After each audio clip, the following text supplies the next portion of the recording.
Réflexion. 4e heure. Le lavement des pieds et l'institution de la très sainte Eucharistie. Jésus est caché dans l'hostie pour donner la vie à tous. Dans sa cachette, il embrasse tous les siècles et donne à tous la lumière. De même, en nous cachant en lui par nos prières et nos réparations, nous donnerons la lumière et la vie à tous, même aux hérétiques et aux infidèles, car Jésus n'exclut personne. Que faire dans cette cachette? Pour être semblable en tout à Jésus, nous devons tout cacher en lui. Pensée, regard, parole, affection, désir, et jusqu'à nos prières qu'il faut cacher dans son cœur. Et tout comme Jésus, plein d'amour, embrasse dans l'Eucharistie tous les siècles, nous les embrasserons d'eux-mêmes, ensemble, serrés contre lui.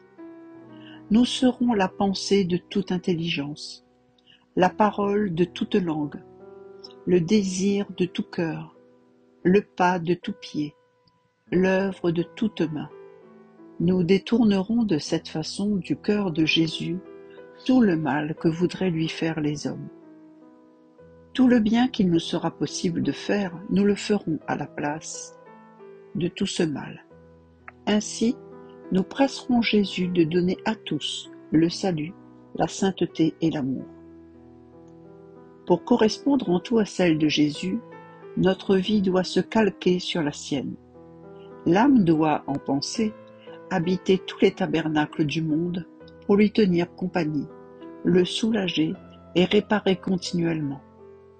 Avec cette intention très spécifique, il est bon d'offrir le matin toutes les actions de la journée. Le premier tabernacle, c'est le nôtre, en nous, dans notre cœur. C'est pourquoi il faut prêter une très grande attention à tout ce que Jésus veut faire en nous. Maintes fois, Jésus, dans notre cœur, nous fait ressentir le besoin de la prière. Ah, c'est Jésus qui veut prier et qui nous veut avec lui, s'identifiant presque à notre voix, nos sentiments, notre cœur, de sorte que notre prière n'en fasse qu'une avec la sienne. Pour faire honneur à la prière de Jésus, nous serons donc attentifs à lui prêter notre être afin que Jésus fasse monter au ciel sa prière, qu'il parle au Père et qu'il renouvelle dans le monde les effets mêmes de sa propre prière.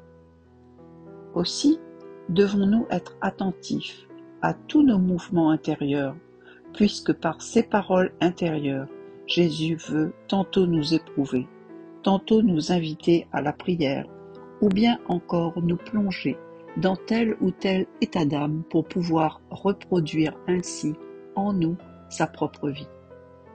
Supposons que Jésus veuille exercer notre patience. Il est tellement offensé par ses créatures qu'il est comme poussé à provoquer des fléaux pour les frapper. Voilà donc qu'il nous donne l'occasion d'être patients, et nous devons lui faire honneur en supportant tout patiemment, exactement comme Jésus le supporte. Notre patience arrachera de ses mains les fléaux préparés et que les autres créatures attirent, parce que Jésus exercera en nous la même patience divine qui est la sienne. Il en est de la patience comme de toutes les autres vertus. Dans le Saint-Sacrement, Jésus pratique toutes les vertus et nous autres, c'est de lui que nous puiserons force morale, mansuétude, tolérance, humilité et obéissance. Le bon Jésus nous donne sa chair en nourriture et nous lui donnerons pour nourriture notre amour, notre volonté, nos désirs, nos pensées, nos affections. Ainsi, nous répondrons au coup par coup à l'amour de Jésus. Mais nous ne ferons rien pénétrer en nous qui ne soit lui, de sorte que tout en nous, absolument tout, lui serve de nourriture. Notre pensée doit alimenter la pensée divine, c'est-à-dire qu'on doit avoir présent à l'esprit que Jésus est caché en nous et qu'il veut pour lui l'aliment de notre pensée. Ainsi, en pensant saintement, alimenterons-nous la pensée divine. De même, notre regard, nos paroles, nos émotions, nos affections nos désirs, nos pas, nos œuvres, tout doit servir à alimenter Jésus, et nous devons avoir ce désir d'alimenter aussi en Jésus toutes les autres créatures.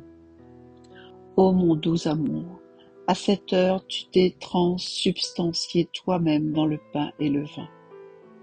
Ô Jésus, que tout ce que je dis et je fais soit une incessante consécration de toi en moi et dans les âmes.